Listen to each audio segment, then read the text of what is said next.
I knew it was gonna happen. I called it. I called it, and I thought maybe they would say, well, Paul, it's Easter. It's Easter weekend. Have a good time. We gonna act like we didn't see that. Nope, they said, fuck it, we gonna let him go.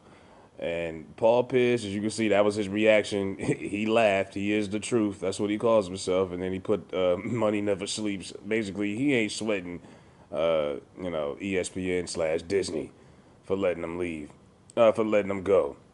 But he basically threw it away for what 305 live followers. That's the funny thing. This live that Paul Pierce had that went viral. It went viral after it was over. He only had 315 people watching, but he was having a good time, and it just broke that ESPN and Mike McCarthy actually broke it.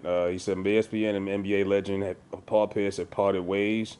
According to sources, Paul posted videos of himself with exotic dancers on Instagram Friday night, Good Friday. Pierce has played a key on the NBA Countdown and other programming. They've declined it. Like I said, they looked at him as he was expendable anyway. It's not like he's like Charles Barkley, for example. That relationship. Now Charles is kind of under some fire right now too for what he said about politics. But Charles Barkley's been with TNT like 20 years. They've won a bunch of Emmys together. They got history with Charles. They gonna stick with Charles. Depending on what he says, Paul didn't say anything. You know what I mean? Paul didn't say anything. He just was wilding, and he posted it on his own. And it's like they not coming for that. There's really nothing that they can defend. You really can't defend Paul if you wanted to. I mean, technically there's nothing wrong with it, but the problem is you're 43, you're married, and you're working for Disney, and they just wasn't feeling that, so they went around. Like I said, I don't think Paul was necessarily a favorite on ESPN. I know a lot of people. That's always kind of been like the running joke for the last I don't know how many years that everybody kind of hates Paul Pierce or whatever. You know what I mean?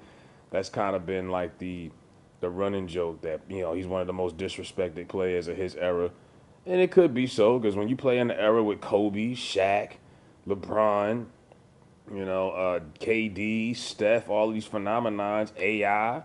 A lot of good guys are gonna be looked over, and he was one of them. But he still made it for what it was, won a championship. He's worth 70 million. Paul ain't tripping about this ESPN job. Yeah, I mean, I don't think he was tripping at all. His ESPN salary was $3.5 million a year. He signed that contract in 2016, 2017. So I mean, what he was getting paid as an analyst was barely a fraction of what he made as a player.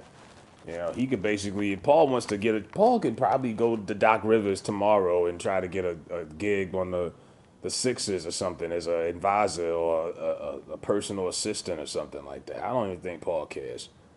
I don't think he gives a fuck. You know what I mean? I doubt it. He probably was like, "Yo, Rachel, man, tell him maybe we can." Nah, there's really nothing we can do. Yeah.